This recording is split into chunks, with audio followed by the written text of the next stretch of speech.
Hello friends, gardening ഷെഫിൻ്റെ പുതിയ വീഡിയോയിലേക്ക് എല്ലാവർക്കും സ്വാഗതം.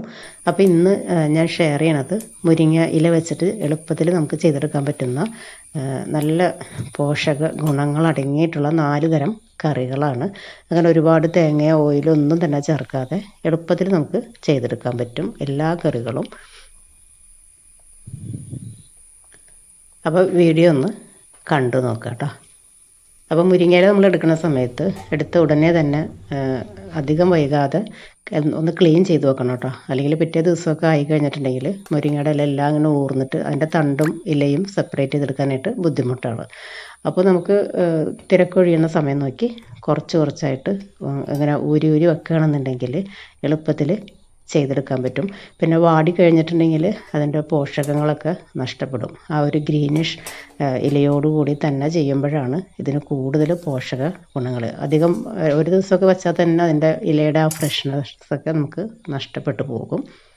അപ്പോൾ ഇത് ഫ്രിഡ്ജിൽ ക്ലീൻ ചെയ്ത് നമുക്കൊരു കവറിലാക്കിയിട്ട് മുരിങ്ങയില കുറേ നാൾ സൂക്ഷിക്കാൻ പറ്റും കേട്ടോ. അപ്പോൾ ഇതുപോലെ കറികളൊക്കെ ഉണ്ടാക്കുന്ന സമയത്ത് എടുത്തുപയോഗിക്കാം. അപ്പോൾ ആദ്യം തന്നെ നമുക്ക് കുക്കറിലേക്ക് അരി ഇട്ട് കൊടുക്കാം. കുക്കറിൽ ചോറ് വെക്കുന്നതിനെ കുറിച്ചൊക്കെ ഇപ്പോഴും പലർക്കും സംശയങ്ങളാണ് കേട്ടോ. അത് കുറച്ച് നമ്മളങ്ങനെ വെച്ച് റെഡിയായി കഴിയുമ്പോൾ ഞാൻ ഇതിൽ വീഡിയോയിൽ തന്നെ 2-3 പ്രാവശ്യം പറഞ്ഞിട്ടുണ്ട് ഡീറ്റെയിൽ ആയിട്ട് കുക്കറിൽ ചോറ് വയ്ക്കുന്നതിനെ കുറിച്ച്. അപ്പോൾ അതങ്ങനെ വെച്ചതിന് ശേഷം ഞാൻ കുറച്ച് മത്തങ്ങ ഇതുപോലെ ക്ലീൻ ചെയ്തെടുക്കുകയാണ്.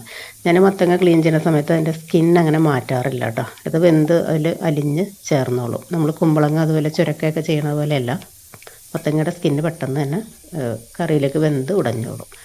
അപ്പോൾ കുക്കറിൽ ആദ്യമേ തന്നെ കുറച്ച് പരിപ്പ്, അതിൽ കട്ടിയുള്ള പരിപ്പായിരുന്നു, കടലപ്പരിപ്പില്ലേ, അത് ആദ്യമേ തന്നെ ഒന്ന് വേവിച്ചിട്ടുണ്ടായിരുന്നു. ഇതിലേക്ക് വൻപയർ കുതിർത്തത്, പിന്നെ ഉപ്പ്, മത്തങ്ങ, 2 പച്ചമുളക്, അതുപോലെ കുറച്ച് കറിവേപ്പില, മഞ്ഞൾപ്പൊടി. അപ്പോൾ അത് കറിക്ക് നമ്മൾ സാധാരണ ചേർക്കുന്ന പോലെ തന്നെ എല്ലാം കൂടി ചേർത്തിട്ട് ഒന്നും കൂടി ഒന്ന് വേവിച്ചെടുക്കാം. ഇപ്പോൾ തുവരപ്പരിപ്പ്, സാമ്പാർ പരിപ്പൊക്കെ ആണെങ്കിൽ ഇതിനോടൊപ്പം തന്നെ ചേർത്ത് കൊടുത്താൽ മതി കേട്ടോ. അല്ലെങ്കിൽ പരിപ്പ് ഇങ്ങനെ വേവാതെ കിടക്കും, ഈ കട്ടിയുള്ള പരിപ്പാണെങ്കിൽ. അപ്പോൾ അതുകൊണ്ടാണ് ആദ്യമേ തന്നെ ഒന്ന് വേവിച്ചെടുത്തത്. ഇനി അത് 2 വിസിലാകുമ്പോഴേക്കും എല്ലാം കൂടി ഒന്ന് യോജിച്ച് വെന്ത് വരും. അപ്പോൾ ആ ഒരു ടൈമിൽ നമ്മൾ വൻപയർ കുതിർത്തിരുന്ന് കുറച്ച് മാറ്റി വെച്ചിട്ടുണ്ടായിട്ടോ, അതുകൂടി ഒന്ന് വേവിച്ചെടുക്കാം. ഇപ്പോൾ 2 വിസിൽ വന്ന് നമ്മുടെ മത്തങ്ങയൊക്കെ നന്നായിട്ട് വെന്ത് ഉടഞ്ഞ് വന്നിട്ടുണ്ട്. ഒരുപാട് വെള്ളം പാടില്ല കേട്ടോ, ഇത്രയും വെള്ളം ചേർക്കാൻ പാടുള്ളൂ. പരിപ്പ് വേവിച്ച് കഴിഞ്ഞാൽ പിന്നെ നമ്മൾ ഒരുപാട് വെള്ളമൊന്നും ഒഴിക്കണ്ട, ഇതുപോലെ പീസിട്ടിട്ട് വേവിച്ചെടുത്താൽ മതി. ഇതിലേക്ക് നന്നായിട്ട് കഴുകി വൃത്തിയാക്കി വെച്ചിട്ടുള്ള മുരിങ്ങയുടെ ഇല ചേർത്ത് കൊടുക്കാം. മുരിങ്ങയിലധികം കൂമ്പ് അങ്ങനെ തളിരായിട്ടുള്ളതൊക്കെ നമുക്ക് കട്ട് ചെയ്തിട്ടാൽ മതി കേട്ടോ. അതെല്ലാം ഇങ്ങനെ വിടർത്തി എടുക്കണ്ട. അത്തിരി ഹാർഡായിട്ടുള്ള ആ ഒരു ഇതുണ്ടല്ലോ, നമുക്ക് കടിച്ച് കഴിക്കാൻ ബുദ്ധിമുട്ടുള്ള ആ ഒരു പോർഷനിൽ നിന്ന് മാത്രം അടർത്തിയെടുക്കുക. കൂമ്പിലകളൊക്കെ കട്ട് ചെയ്തിട്ട് കൊടുക്കാം. ഇനി ഈ മുരിങ്ങയിലയും കൂടി ചേർത്തിട്ട് ഒരു 2 മിനിറ്റ് കുക്കർ അടച്ചൊന്നും വയ്ക്കണ്ട, വെറുതെ ഇതുപോലെ ഒന്ന് മൂടി വെച്ചാൽ മതി. വിസിലൊന്നും പോകാതെ ഒന്ന് കുക്കായി വരട്ടെ.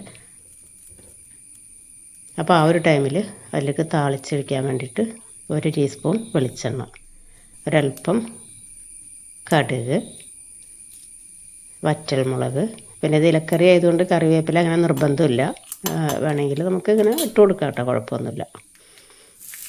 ഇതിലേക്ക് ചെറുതായിട്ട് നുറുക്കിയിട്ടുള്ള സവാളയോ ചെറിയുള്ളിയോ ചേർത്ത് കൊടുക്കാം. ഇനി ഇതൊന്ന് വഴണ്ട് വരുമ്പോഴേക്കും നമ്മുടെ മുരിങ്ങയില നന്നായി വെന്ത് സെറ്റായി വന്നിട്ടുണ്ട്. ഇത്രയും ഗ്രേവി ഇതിൽ പാടുള്ളൂ കേട്ടോ. ഈ ഒരു ടെക്സ്ചറിൽ കഴിക്കുമ്പോഴാണ് കൂടുതൽ ടേസ്റ്റ്. അപ്പോൾ നമ്മൾ വൻപയറും മുരിങ്ങയുടെ ഇല മാത്രമായിട്ട് വയ്ക്കുമ്പോൾ എല്ലാം കൂടി ഒന്ന് യോജിച്ച് വരാൻ ബുദ്ധിമുട്ടാണ്. നമ്മൾ തേങ്ങയൊന്നും ചേർക്കണമല്ലോ, അപ്പോൾ അതുകൊണ്ടാണ് കുറച്ച് പരിപ്പ് കൂടി ചേർത്തത്. ഇനി താളിച്ചതും കൂടി ചേർത്ത് നന്നായിട്ടൊന്ന് മിക്സ് ചെയ്തിട്ടുണ്ടെങ്കിൽ നമ്മുടെ മുരിങ്ങയില വൻപയർ പരിപ്പ് ചേർത്തിട്ടുള്ള കറി റെഡി ആയിട്ടുണ്ട്. നല്ല ടേസ്റ്റാണ്, നല്ല എളുപ്പത്തിൽ ചെയ്യാം, നല്ല ഹെൽത്തി ആയിട്ട് കഴിക്കുകയും ചെയ്യാം കേട്ടോ. അപ്പോൾ അതങ്ങനെ റെഡി ആയിട്ടുണ്ട്. ഇനി അത് മാറ്റി വെച്ചിട്ട് അടുത്ത കറി ചെയ്യാൻ വേണ്ടിയിട്ട് ഞാൻ വെന്ത് വന്നിട്ടുള്ള വൻപയർ ഒരു പാനിലേക്ക് ഇട്ടിട്ട് മുരിങ്ങയുടെ ഇല കുറച്ച് ചേർത്ത് കൊടുത്തിട്ടുണ്ട്. അപ്പോൾ ആ പയർ വേവിച്ചതിലുള്ള വെള്ളം ഒന്ന് വറ്റി വരുമ്പോഴേക്കും നമ്മുടെ മുരിങ്ങയിലയും വെന്ത് കിട്ടും. ഉപ്പ് ആവശ്യത്തിന് ഇട്ട് കൊടുക്കുക. പിന്നെ മുരിങ്ങയിലയിലൊക്കെ ഉപ്പിടുമ്പോൾ സൂക്ഷിക്കണം, പെട്ടെന്ന് അങ്ങോട്ട് കൂടിപ്പോകും ഇലക്കറി ആയതുകൊണ്ട്. ഇതിലേക്ക് കുറച്ച് സവാള ചെറുതാക്കി എരിഞ്ഞതും ഒരു 2 പിടി തേങ്ങ, അതുപോലെ പച്ചമുളക്. ഇതിൽ നമ്മൾ വേറെ മുളക് പൊടിയോ ഒന്നും ചേർക്കണില്ല കേട്ടോ. ഇതെല്ലാം കൂടി ചേർത്ത് ഒന്ന് മിക്സ് ചെയ്തിട്ട് ഇനി ആ തേങ്ങയും സവാളയും പച്ചമുളകൊക്കെ ഒന്ന് വെന്ത് ഉടഞ്ഞ് വരാൻ വേണ്ടിയിട്ട് ഇതുപോലെ ഒന്ന് തട്ടി തട്ടി ഇങ്ങനെ വച്ച് കൊടുക്കുക. 1 സ്പൂൺ വെളിച്ചെണ്ണ കൂടി ചേർത്തിട്ടുണ്ട്. വെളിച്ചെണ്ണ ലാസ്റ്റ് മാത്രമാണ് ചേർത്തത്, നമ്മൾ താളിച്ചൊന്നും ഒഴിക്കണ്ട കേട്ടോ. ഇതിങ്ങനെ കഴിക്കാൻ തന്നെ നല്ല സൂപ്പർ ടേസ്റ്റാണ്. ഇത് വെറുതെ കഴിക്കാൻ നല്ലതാണ്, ചായക്ക് കഴിക്കാൻ നല്ലതാണ്. ഇനി എല്ലാം കൂടി ഒന്ന് മിക്സായി വന്നപ്പോഴേക്കും കണ്ടില്ലേ എത്ര ഹെൽത്തി ആയിട്ടാണ് നമുക്ക് ചെയ്തെടുക്കാൻ പറ്റുന്നത്. നമ്മളൊരുപാട് ഓയിൽ തേങ്ങ 2 പിടി ചേർത്ത് കൊടുത്താൽ ടേസ്റ്റാണ്. തേങ്ങ ചേർത്തില്ലെങ്കിലും കുഴപ്പമൊന്നുമില്ല കേട്ടോ. അപ്പോൾ അതും റെഡി ആയിട്ടുണ്ട്. ഇനി അത് മാറ്റി വെച്ചതിന് ശേഷം ഞാൻ ഒരു പാനിലേക്ക് കുറച്ച് മുരിങ്ങയില, അത് ആ കഴുകി നമ്മൾ വാർന്ന് വെച്ചിട്ടുള്ള ആ വെള്ളത്തോടു കൂടി തന്നെ ഇട്ട് കൊടുക്കുമ്പോൾ ഒന്ന് വാടി കിട്ടും. ചെറുതായിട്ടൊന്ന് വാടി വന്നാൽ മതി, വെള്ളം വറ്റി വരുമ്പോഴേക്കും വാടി വരും. ഇനി ഇതിലേക്ക് കുറച്ച് സവാള, പിന്നെ പച്ചമുളക്, തേങ്ങയുടെ കൊത്തായിട്ടാണ് ചേർത്തിരിക്കുന്നത് കേട്ടോ. ഇനി ഇതിലേക്ക് ചെറിയ ഉള്ളി ചേർത്ത് കൊടുക്കണമെങ്കിൽ അങ്ങനെ ചേർത്ത് കൊടുക്കാം. ഒരു ചെറിയ പീസ് ഇഞ്ചി വേണമെങ്കിൽ ചേർത്ത് കൊടുക്കാം. കറിവേപ്പില ചേർത്ത് കൊടുക്കാം. അതെല്ലാം കൂടി ചേർത്ത് ഒന്ന് മിക്സ് ചെയ്യാം. എന്നിട്ട് ഇതിലേക്ക് പുളിക്ക് വേണ്ടി ചേർക്കണത് ചെമ്മീൻ പുളി ഇല്ലേ, അതാണ് കേട്ടോ. ഇനിയിപ്പോൾ വാളംപുളി ഇഷ്ടമുള്ളവർക്ക് വാളംപുളി ചേർത്ത് കൊടുക്കാം. അപ്പോൾ ഇന്ന് മുരിങ്ങയില വെച്ചിട്ടുള്ള നല്ലൊരു ചമ്മന്തിയുടെ റെസിപ്പിയാണ് കേട്ടോ. ആവശ്യത്തിനുള്ള ഉപ്പും കൂടി ചേർത്ത് അപ്പോഴേക്കും നമുക്ക് ഏറ്റവും ആദ്യം നമ്മൾ മുരിങ്ങയുടെ ഇല ഇട്ട് കൊടുത്തത് അതൊന്ന് വാടി വന്നിട്ടുണ്ടാകും. ജസ്റ്റ് ഒന്ന് വാടി കിട്ടിയാൽ മതി. ഇത്രയും മതി. ഗ്യാസ് ഓഫാക്കി ഇതൊന്ന് തണുത്ത് വരട്ടെ. തണുത്ത് വന്നിട്ട് നമുക്ക് മിക്സിയുടെ ചെറിയ ജാറിലിട്ട് അരച്ചാൽ പെട്ടെന്ന് അരിഞ്ഞ് കിട്ടും. ജാറിലേക്ക് ഇട്ടതിന് ശേഷം ഒന്ന് അരച്ചു കൊടുക്കാം. സവാള ചെറിയുള്ളി എടുക്കുകയാണെങ്കിൽ ഒരിത്തിരി കൂടുതൽ എടുക്കണം കേട്ടോ. മുരിങ്ങയുടെ ഇല ആയതുകൊണ്ട് തന്നെ ഇത്തിരി ഉള്ളി ചേർത്താലാണ് നല്ല ടേസ്റ്റ് ഉണ്ടാവുള്ളൂ. അപ്പോൾ ഇനി അരഞ്ഞ് കിട്ടാൻ ബുദ്ധിമുട്ടാണെങ്കിൽ 1 ടീസ്പൂൺ വെള്ളം കൂടി ചേർത്തിട്ടൊക്കെ അരച്ചെടുത്താൽ മതി. ലാസ്റ്റ് ഒരിത്തിരി വെളിച്ചെണ്ണയും കൂടി ചേർത്തിട്ട് അതും മിക്സ് ചെയ്തെടുക്കാം.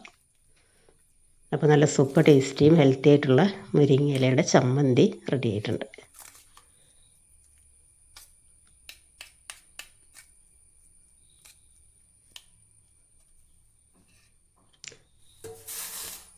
ഇനി ഏറ്റവും സിമ്പിളായിട്ട്, അപ്പോൾ ലാസ്റ്റ് ഇത് ചെയ്യാൻ കാരണം കഞ്ഞി നമ്മൾ വാർത്ത് വെച്ചപ്പോൾ അതിൻ്റെ കഞ്ഞിയുടെ വെള്ളം എടുത്തിട്ടുണ്ടായിരുന്നു. ആ വെള്ളത്തിലേക്ക് മുരിങ്ങയുടെ ഇല ഇട്ട് കൊടുക്കുക. പിന്നെ കുറച്ചിങ്ങനെ കൊത്തി എരിഞ്ഞിട്ടുള്ള സവാള, പച്ചമുളക്, ഇത് നന്നായിട്ടൊന്ന് ചേർത്ത് ഒന്ന് തിളച്ച് വരട്ടെ.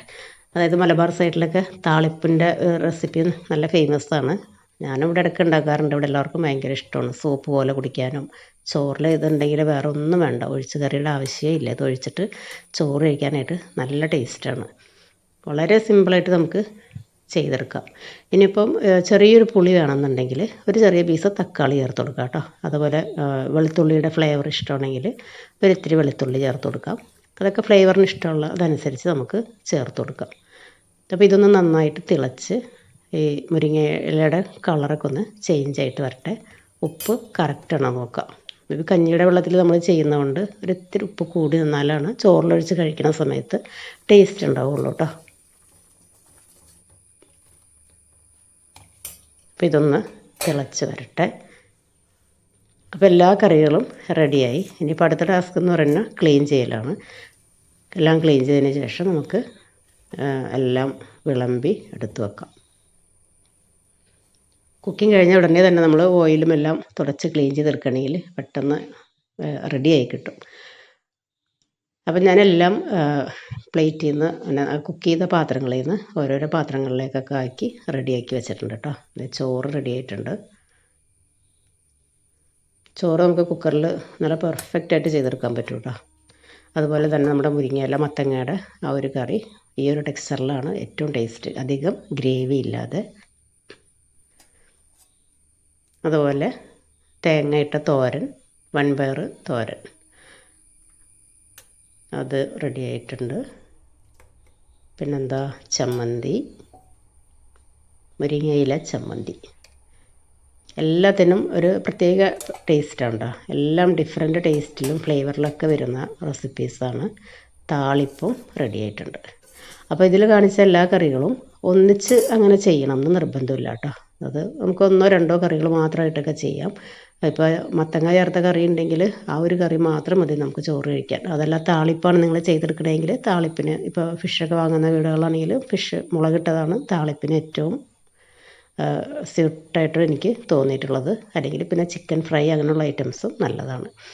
അപ്പോൾ നിങ്ങളും ഇതുപോലെ മിക്കവാറും എല്ലാവരും ചെയ്യുന്നവരൊക്കെ ആയിരിക്കും. എങ്കിലും മുരിങ്ങയില വെച്ചിട്ട് നമുക്ക് നാടൻ കറികൾ ചോറിനും ചപ്പാത്തിക്കൊക്കെ പറ്റുന്ന കറികളുണ്ട് ഇതെല്ലാവരും.